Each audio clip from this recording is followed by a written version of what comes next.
I Danmark er vi rigtig glade for kød. Igennem de sidste 50 år har udviklingen af vores kødforbrug været meget voldsom.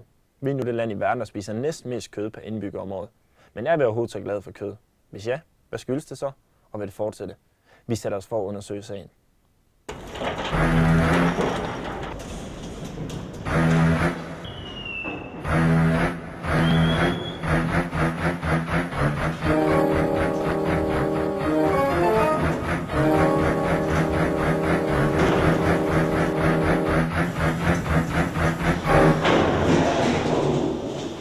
I Danmark slagter vi 500.000 kvæg hvert år. Selvom det er en halvering siden 80'erne, så er vores kødforbrug kun gået i én retning. For 50 år siden spiste hver dansker i gennemsnit 20 kilo kød om året. Siden da er det kun gået op og op og op, indtil i dag, hvor hver dansker spiser 50 kilo kød om året.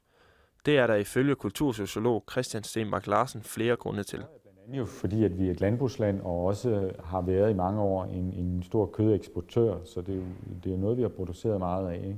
I det klassiske danske køkken fra midten af 1800-tallet til midten af 1900-tallet, ikke? Der var det jo svinekød, som fyldte rigtig meget, ikke? Og så kunne man så variere det med frikadeller til hverdag, eller frikadeller og stegflæsk til hverdag, og så en flæskesteg til højtiderne, ikke? Og så da vi blev rigere i 60'erne og 70'erne, der var det jo så det røde kød og det oksestegen, oksebøfferne, som fik mere medløb. Det øgede kødforbrug er ikke uden omkostninger. CO2-udledningen ved produktionen af 250 gram bøf svarer til at køre 20 km i en almindelig personbil. Med en gennemsnitsdanskers årlige kødforbrug svarer det til at køre fra Aarhus til Syrien. Eller hele 6 gange rundt om jorden på et helt voksenliv. Hvis alle spiste lige så meget kød som danskerne, ville landbrugets kødindustri udlede lige så meget CO2, som hele verden gør med gas, olie og kul til sammen. I Danmark spiser en mand 60 kilo kød om året, mens en kvinde holder sig på 38 kilo. Der er stadigvæk mænd, som synes, at det er jo rigtig mad, det er jo, når der er masser af kød, ikke? Det er jo en grillaften, det er jo det bedste, fordi så har man ligesom lov til at spise kød med kød til. Ikke? Det er ikke svært at finde danske mænd, der kan lide kød. Altså, jeg spiser oksekød næsten hver dag, vil jeg sige.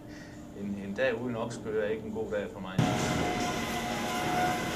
tror, vi får kød. Nu arbejder jeg med et sted, hvor der er en god kantine, så der får jeg kød hver dag til frokost stort set, og så vil jeg tro, vi spiser kød til majoriteten af aftensmåltider. Oksekød har altid fyldt meget i Knud Erik Nielsens liv. Min far var også slagt og har også været her på virksomheden i 30 år næsten, så jeg er jo opvokset med oksekød, fra jeg var helt bitter af, så jeg tror, det skal der bare være. For mig er det ikke væsentligt, om det er mørbræd, eller om det er hakkekød, eller om det er oksebuko, eller det er uvæsentligt, synes jeg. Bare smagen er der, så det er det, der drejer sig om. På Skovgrillen i Hillerød kan man få sat sin kødlyst på prøve. Her laver de landets største burger.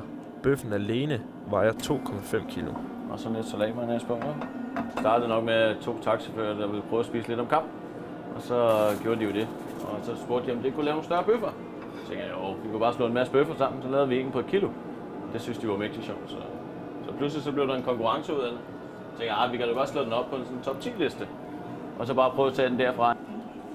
Til sommerperioden, der ryger der et par stykker om ugen, ikke? Og så går der et stykke tid, og så lige pludselig er der 10, og så er der et hold, der skal på, ikke? Og der er mange, der kommer og gør det sådan før polterappen og væddemål, og nogen, der laver til ritualer, og mest væddemål. Alle kender en, der kan spise meget. Bacon skal der til. Bevæbnet med bestik og sult gjorde vi et forsøg på at slå rekorden på 3001 gram for at toppe den mandsdominerede top 10. Steder som Skovgrillen kan dog snart ende med at være mænds kødoase. Noget tyder nemlig på, at kvinder får større indflydelse på mænds spisevaner. Mændenes ønsker om kød vil nok i meget højere grad blive matchet af kvindernes ønsker til maden fremover. I klassisk forstand i en familie så jo været sådan, at kvinden lavede maden, men dermed lavede hun det jo efter mandens ønsker. Karbonader, tak. Og i løb, tak. Det skal nok. Den nye trend er jo så, at kvinden stadigvæk laver maden, men nu laver hun den i højere grad efter børnenes ønsker. Hvad er dit forhold til det at spise kød? Det er fint. Jeg kan godt lide kød. Hvor ofte spiser du det? Jamen det gør jeg sådan 3-4 gange om ugen. 3 gange om ugen, tror jeg. Ja. Og hvad er det hovedsageligt for noget kød, du spiser? Det er kylling og fedtfattig oksekød. Ja.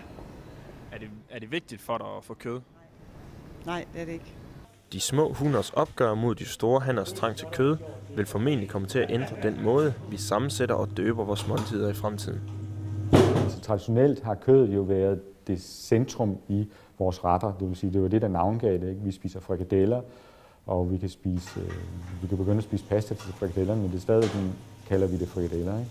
Og tendensen til, at vi i højere grad giver plads til andet end kød på tallerkenen, vil sandsynligvis påvirke vores kødforbrug i fremtiden. Alle de der retter, vi har fået fra Italien og nogle af dem via USA, altså pastaretterne, pizzaen og sådan noget, dem vil vi jo i Danmark først falde for i den der kødsovsversion, hvor vi kunne genkende det hakkede kød fra vores danske køkken. Men man kan jo sige, man kan jo let med pizza og pastaretter også gå over i den vegetariske version. Jeg tror, at kødet vil blive mindre vigtigt for os. Og jeg tror, at kødforbruget dermed vil falde. Vi har været der, hvor det var godt at spise oksekød de fleste af ugens dage.